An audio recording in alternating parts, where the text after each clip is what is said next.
Hey everyone, Sophie here. I'm the head coach at Thought Leader, and I'm going to talk to you today about the 5 reasons you have not landed a TEDx talk yet. We're going to demystify this process and get in the minds of TEDx organizers because they're the people that you need to pitch your idea to. So one reason you might not have landed a TEDx talk yet is because you're trying to fit too many ideas into one talk.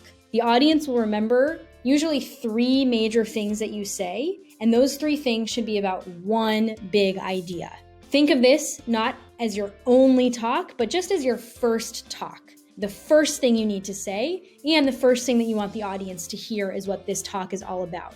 Trusting that if you have more to say, you will have more opportunities to speak and to share the rest of your messages with the world. So be sure to focus on one topic, one big idea. Another reason why you may not have landed a TEDx talk yet is because you're focusing too heavily on your story as opposed to your idea or your message. So a TEDx talk is not about telling your story. Your story is an important part of any TEDx talk you'll give. It's a way to describe how you came to discover or experience the lesson that you learned and the message that you learned during your journey.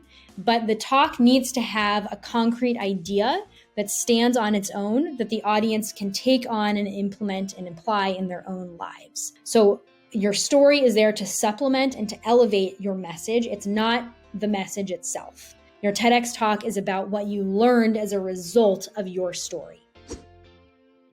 A third reason why you may not have landed a TEDx talk is because you're focusing too heavily on a problem. Almost every TEDx idea is about a solution to some sort of problem. So identifying a problem that your idea solves is important. It provides context into why this message matters and the impact it can make. But the idea itself isn't a problem. It's a solution to a problem. So don't lean too heavily on the problem and instead emphasize and elevate the solution, the unique solution that you can offer the world when they face that problem inevitably.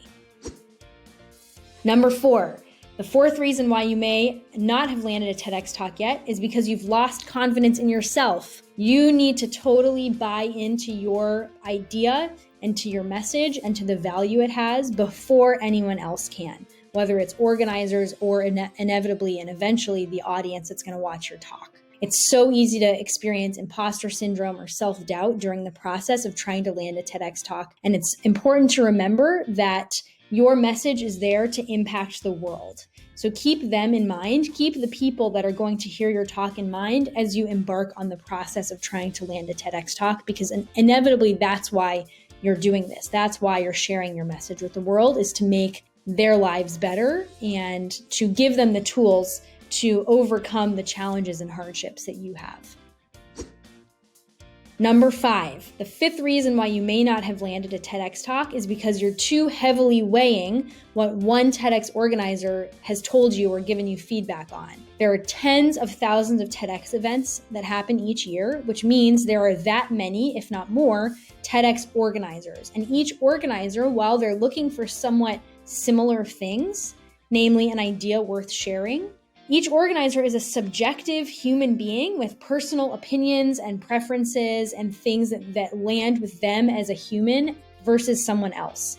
Even if one organizer gives you feedback or is sending a certain type of message about the types of ideas that they're hoping to bring to their TEDx event, does not mean that every one of the other tens of thousands of organizers agrees with them or will have the same preferences. So what one organizer says in response to your idea, especially if it's a rejection of your idea, is not an indication of what every other TEDx organizer will think. It's really important to keep in mind that it takes an average of 86 submissions to TEDx organizers to get a yes. That's probably many months of work submitting your idea to 86 different organizers. That means also that when you get your yes within 86, the average of 86 submissions, that means that there will likely be 85 TEDx organizers that say no, your idea is not what we want on our TEDx stage. It doesn't matter. All you need is to get the one yes. You need to get your idea in front of the one organizer that does want your message on their TEDx stage. So don't take anything that the organizers say as universal truth about what TEDx organizers are looking for. Each of the individual organizers are looking for individual things. And the more applications you submit, the more likely you will get a yes from them. Another thing to keep in mind is as you get no's from TEDx organizers or don't hear anything back from them, which also happens, that doesn't mean that you need to go back and revise your application content or redo anything. I saw a quote yesterday that said something along the lines of, you don't plant a seed and then dig it up every day to see if it's growing. You plant it and water it and trust that it will grow in its due time. So by every time you have the urge to revisit your application or tweak something, it's sort of like digging up a seed that you've planted and not even giving it a chance to take root and then eventually grow into something beautiful.